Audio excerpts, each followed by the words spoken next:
Chernobyl e que aconteceu também em Goiânia, quando teve uma perda de controle Donc la criticité, c'est intéressant parce que elemento. ça Então, dit, c'est un concept essa qui dit, crítica é la um complexité conceito de l'enchaînement que vai des falar da conséquences qu'on ne maîtrise complexidade plus. das cadeias que não Ça, c'est du temos Gordon mais aussi. controle.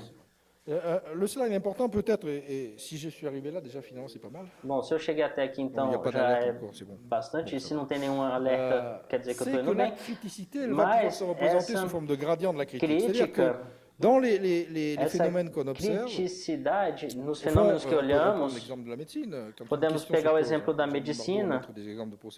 Il y a simplement une question technique à un moment tem donné, uma questão técnica. On peut dire non, tu peux pas faire ce genre d'acte chirurgical sur ce genre de pathologie. Dizemos que não podemos fazer esse tipo de procedimento. Em Fukushima que dizíamos que pessoas do governo japonês que vieram explicar para o diretor japonês falando o que ele tinha que fazer. Arrosé les réacteurs avec de l'eau de mer. Ça n'avait jamais été fait. C'est une expérimentation première mondiale. Os reatores com água do mar. E isso nunca tinha sido feito. Un cancer, alors on dit que ça Yoshida que morreu de câncer, que dizem que não tem nada a ver com o acidente de Fukushima, mas ele salvou com esse procedimento. E essa questão técnica causa um problema porque estamos muito próximos dessa ideia de um problema, uma questão, um problema, uma investigação, um processo de resolução e que remete a uma reversibilidade e vemos, bom, voltando, está tudo bem. O problema é que, muito rápido, é que a crítica técnica se torna uma crítica procedural. L'objet technique ou le geste technique qui est en cause, c'est la não é o objeto técnico, mas sim o procedimento que foi comunicado, que consultamos os outros, que informamos o público, por exemplo, e muito rápido nos vemos em uma crítica que vai pôr a questão da deliberação pública, por exemplo, dos procedimentos de consulta dos ribeirinhos, ou do procedimento penal, como Janine Bourbeau, que trabalhou muito isso, como a questão do procedimento se torna o objeto central da crítica mais do que o objeto inicial. E muito rápido os atores monte en intensité, vejam essa questão da crítica que aumenta a intensidade, que passa para a acusação, que não é imediato, que é o naming, blaming, que vai desencadear, que toda essa tradição do disputing process, que é uma reação aqui. E o que é interessante aqui é que temos que modelizar críticas radicais sem alternativas, porque temos profetas que vão anunciar a fim do mundo nos anos que seguem, que não tem mais o que fazer, mas o fim do mundo se torna cada vez mais provável e temos que bifurcar. Então, é uma crítica radical que vai se apoiar em alguns dados. Então, não estamos, por exemplo, crítica de justiça, crítica procedimental, regulação versus radicalidade, polêmica, controvérsias. On a tout un gradient. Tem todo um gradiente e o que é interessante é ver os momentos em que os atores são tomados e que não tem mais reversibilidade no processo crítico. Eu estou de acordo com o Daniel que não tem que focalizar tudo na crítica.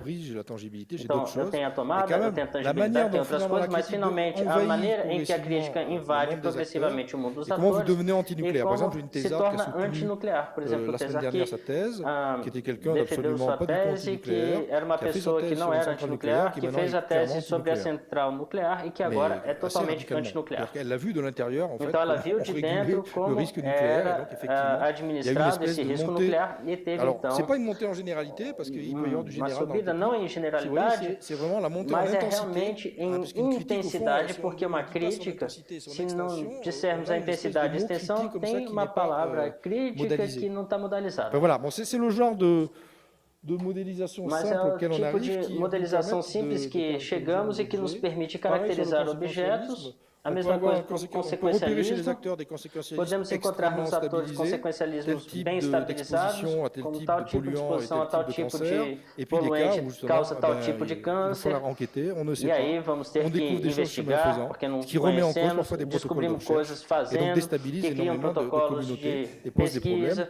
Et c'est vrai que dès qu'il y a des changements de paradigme, d'options sur des études mudança de paradigmas com estudos de cientistas realmente mexe com vários atores que levaram estudos. A fameuse science a ciência baseada em medicina, baseada em provas, que tem uma economia do laboratório da prova que vai sustentar esse risco. Por exemplo, há químicos hoje dizendo que há pequenas doses que são mais perigosas que grandes doses. porque às vezes o corpo não vê a pequena dose passando, como por exemplo na adolescência, etc. Mas a grande dose desenvolve proteções. Então, toda essa lei de Paracels que teve a questão do perigo, a exposição do risco, se torna falsa e tem que criar reorganização de agências em escala mundial. É um exemplo para mostrar que essa questão do tipo 2 é sério, não é só para perturbar. Bom, eu tinha uma vinheta sobre Merton, porque não podemos esquecer que não somos os primeiros a descobrir esses efeitos não antecipados nos atores, mas em Merton vemos que a relação com a prova delegada à ciência normal não tinha necessariamente uma reflexão de como os apoios da prova podem variar para os atores em disciplinas científicas. Eu falei de biólogos, de genética. Et évidemment, on nous parle de plus en plus d'épigénome. Falamos de genoma, tous ces déplacements, en fait, sont assez intéressants à observer parce que ça fait bouger, en fait, les manières, non seulement d'établir des preuves, non seulement d'argumenter, et de porter la critique et en même temps, évidemment, d'ouvrir l'espace de conséquences possibles. Parce que ça veut dire, on tire des Quer dizer que nós pegamos inferências cada vez malucas sobre o que quer dizer para a geração inteira do futuro, por exemplo. Então, isso aqui é o lado que eu vou falar rapidamente, mas eu tive a ocasião de desenvolver e vamos falar no colóquio próspero da semana próxima, da semana que vem, desenvolvendo como desenvolver a sequência argumentativa, onde os autores passam de um clássico de raciocínio, se tal propriedade sobre a regra R, então tal conclusão se impôs, tem umas chances mais distorcidas de ter essas propriedades, mas a regra é contestada e, sobretudo, vai ter uma modelização temporal. E sei lá, se formos olhar um espaço de daqui a 2 anos, vamos ter uma tal conclusão. Então, isso vai abrir uma série de complexidades para os especialistas, os governadores, os governos. E estamos atualmente em processos de discussão extremamente finas e alguns consideram que é cortar os caminhos, enfim, resumir demais as coisas, mas o que vamos que a cada vez, vamos pegar os exemplos dos resíduos radioativos. Temos a Agência Francesa de Gestão dos Resíduos Radioativos, a decisão foi tomada pelos legisladores, temos as ferramentas técnicas e científicas e fizemos um processo de enterrar esses rejeitos a mais ou menos 600 metros de profundidade, e aí algumas pessoas falaram, vamos colocar alguns indicadores. Enfim, os cidadãos que foram convocados ao processo, às vezes temos Frank Fisher, Dewey, encontramos vários desses teóricos nesse processo, e eles perguntaram como é que vocês vão deslocar esses rejeitos, e aí eles abrem a caixa e descobrem que vai levar 20 anos. E a cada dia temos um caminhão, um trem que vai chegar em velocidades reduzidas, porque é uma radioatividade intensa, que vão colocar na superfície e vai ficar meses e meses antes que vão descer esses resíduos a 600 metros de profundidade. Então, olha só como essa inferência, que pode parecer simplificada do ponto de vista do espaço público, mediatizada e pesada, se desfaz e se torna mais complicada e é preciso descrever essas modalidades finas. E o principal é... Incrível, eu estou batendo o tempo recorde. Então, temos problemas públicos, encadeamento, encaixe dos problemas públicos. E a questão dos riscos sistêmicos. Eu estava falando com um especialista do meio ambiente. Em 2010, quando eu escrevi esse texto, teve uma das piores catástrofes no México, quando teve uma petrolífera que explodiu e poluiu uma série de coisas por décadas e décadas. E aí a questão que foi feita aos atores foi a lista das consequências desse evento. E isso leva anos. Foi o evento da BP, na petroleira BP. E aí temos um consequencialismo limitado. Abrimos um espaço para mobilizar os atores a longo prazo. E Janine Bardot falou sobre isso, é um tempo longo. que é produzido pelos atores e os eventos. Então, para mim, o tempo vai ser dependente dessas escalas produzidas pelos processos eles mesmos. Eu trabalho com os historiadores que dizem, mas você está voltando para o século XIX, aí você vê a mesma coisa acontecendo. É um debate que é sem fim, a saber se já existia no século XIX toda uma consciência consciência ecológica já estava lá. Então, já sabiam que estavam provocando o aquecimento do planeta, enfim. Então, já está acontecendo há muito tempo e os poderes se organizaram para poder mascarar o carbono, o petróleo, enfim. Então, nós vamos trabalhar. Eu poderia voltar ao Beck, pois nós não citamos aqui, é normal, pois não é uma temática dominante nos nossos trabalhos, mas que tem muitas intervenções que se sobrepõem. Então, foi um autor que mexeu consideravelmente a linha da sociologia contemporânea, de uma maneira um pouco inesperada, quando ele foi traduzido tardiamente, e na Alemanha ele fez um rebuliço, uma série de comunidades, e criou uma controvérsia com a ideia de que estamos numa sociedade de risco, de que a ciência, tão positiva como ela foi constituída ao longo dos séculos, não está mais em posição de dizer sobre o real, pois ela cria problemas e ela é o problema, não é mais a solução, ela está mais em posição de se impor como a solução. Então, é uma coisa bem visionária, onde ele escreveu isso quando teve o problema do Chernobyl, e teve um efeito bem forte. Então, ele, em 2009,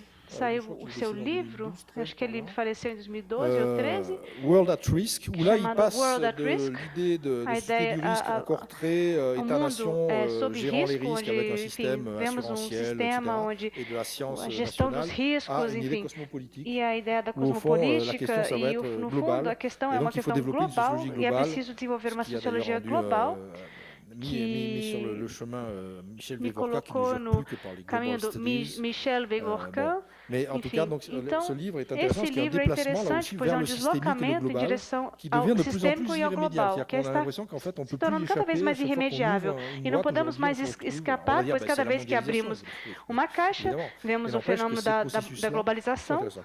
Et il y a un bilan E aí tem qui est intéressant, qui s'appelle Du risque à la menace, vemos dirigé par Dominique Bourg relatório, et de uma série de eventos do plusieurs risco, à ameaças, essayer de faire e le point, 20 ans tentando après, fazer sur um la resumo société du risque. da sociedade de risco, e vemos que atualmente não estamos não mais no risco, nem na certeza, estamos na catástrofe que está se produzindo nesse momento. Então, esse livro realmente sacudiu as bases. Une façon d'imager, de montrer ce patchwork de é uma problèmes maneira de mostrar esses problemas, e não estamos falando de dispositivos, mas sim de processos de controvérsia, falando de pesticidas, mudanças climáticas, nucleares, enfim, muito rapidamente, e outras controvérsias. E on a de plus en plus d'interdépendance entre ces interdependências entre esses processos, o que cria uma tensão muito forte nas nossas capacidades de descrição e análise, e é com esse trabalho que nós estamos tentando trabalhar com Josquin, no último livro, tentando dizer, ok, vamos fazer mesmo assim, e temos toda essa complexidade no movimento permanente das controvérsias, tentando encontrar apoios, pontos de passagem importantes. E aqui que temos um trecho de 93, dois personagens bem interessantes, Funtovics e Havetz, que fizeram um texto que destruiu e circulou em vários lugares, e no pós-normal, a ideia na qual temos a incerteza que domina e não os conhecimentos estabilizados, onde temos fenômenos cada vez mais heterogêneos, e é preciso entrar em interação com públicos e atores, e eles tiveram uma influência considerável. Pois eles foram especialistas em agências internacionais, inclusive... Estou correndo aqui. Vamos lá. A Agência Europeia do Meio Ambiente, que não somos nós que colocamos as categorias, é uma agência, e é verdade que nós trabalhamos com eles e produzimos essa tabela antes de conhecê-los, e mudando de regime, com a regulação de risco específico, como, por exemplo, poluição de um rio num certo lugar, um lixão que proporciona um impacto num certo local, enfim. Então, é bem preciso, né, sobre a questão da coerência das políticas e abordagens sistêmicas, e, enfim, tem um risco difuso e teve uma circulação de uma série de coisas como a vaca louca, AIDS e outras situações, e uma lógica de integração de políticas e emergindo a atenção do público. E aqui, hoje, estaremos num período que continua sistêmico, onde temos causas complexas, interligadas, fontes interligadas e num nível mundial, e,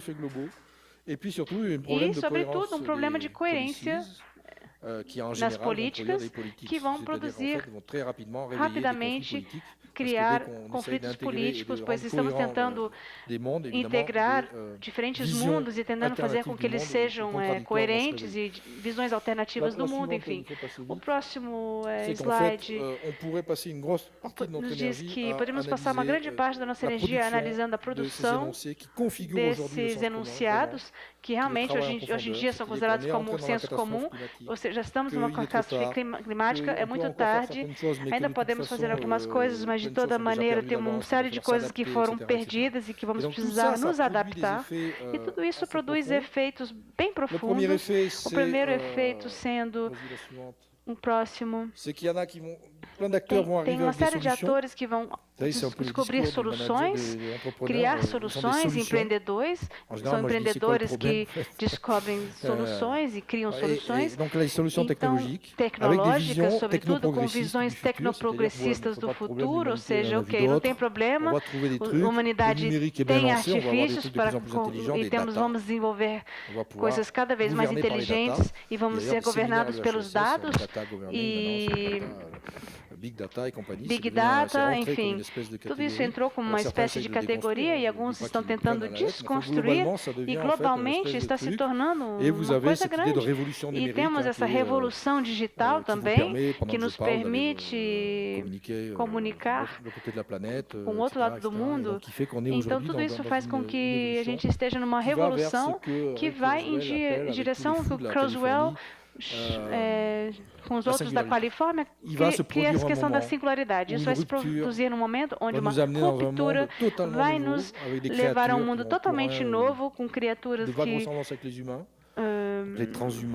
transhumanos ou pós-humanos, ou inteligências artificiais encarnadas, ou robôs, híbridos, e, enfim. A enquete pragmática vai ter duas funções nesse momento.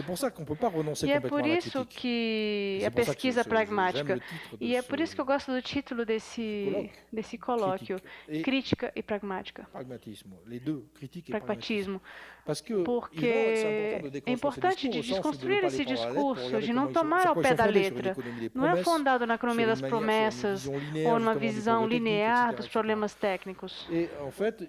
Na verdade, aqui temos um trabalho que foi feito já há muitos seminários e onde listamos todas as soluções técnicas produzem.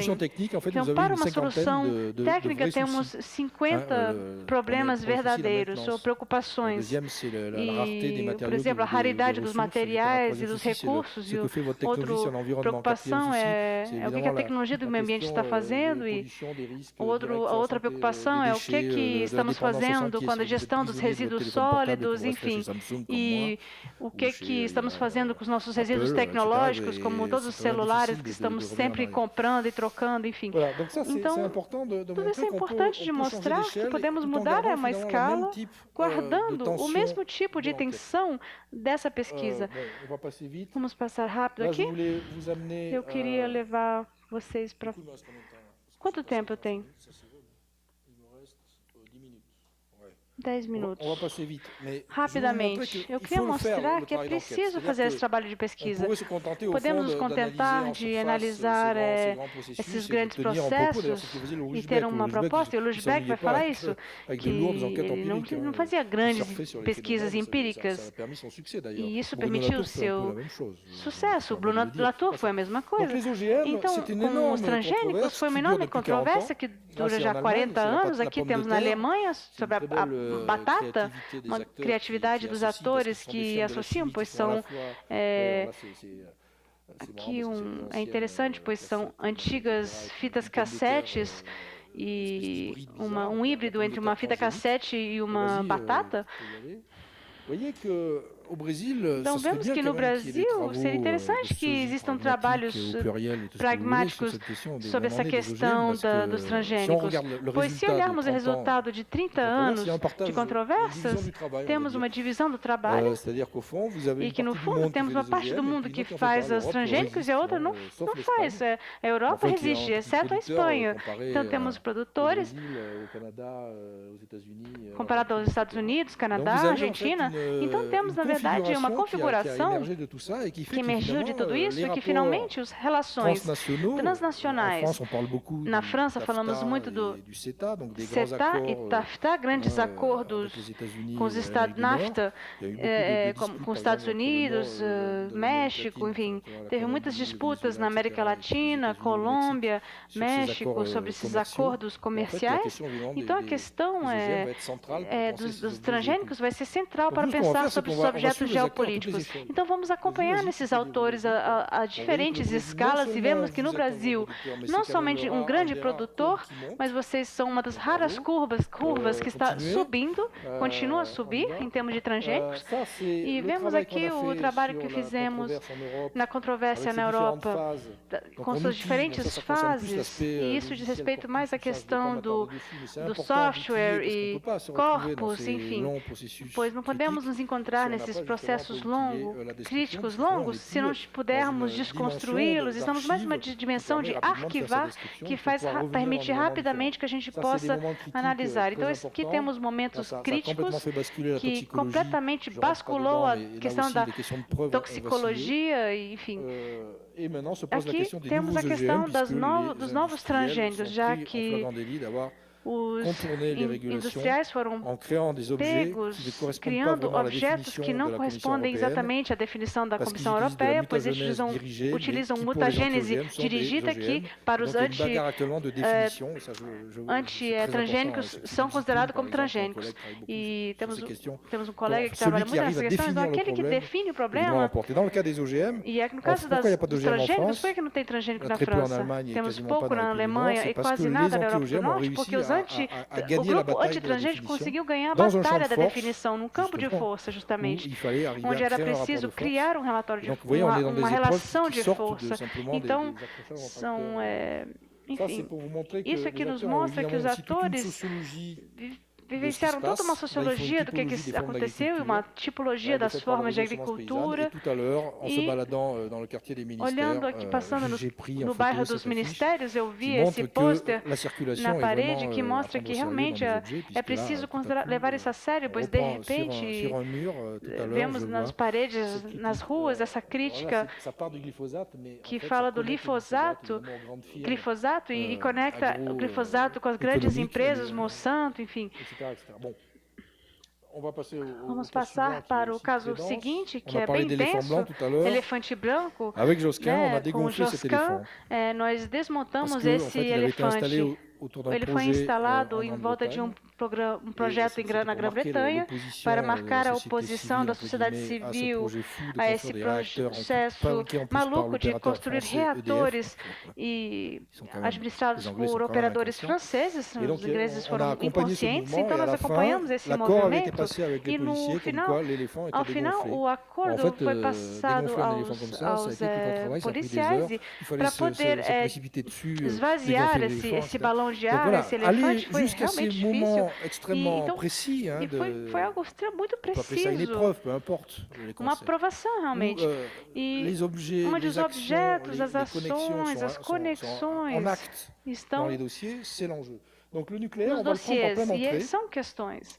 E aqui eu vou falar rapidamente sobre o que aconteceu em Fukushima e o que acontece embaixo dos reatores, agora que sabemos que aconteceu uma fusão, que a matéria radioativa partiu e um magma, que aliás é um mistério para os cientistas sobre o que aconteceu. Então esses robôs, eles criaram pequenos robôs inteligentes que fazem isso em 2 minutos e depois recebem radiação demais e acabam parando de funcionar, enfim.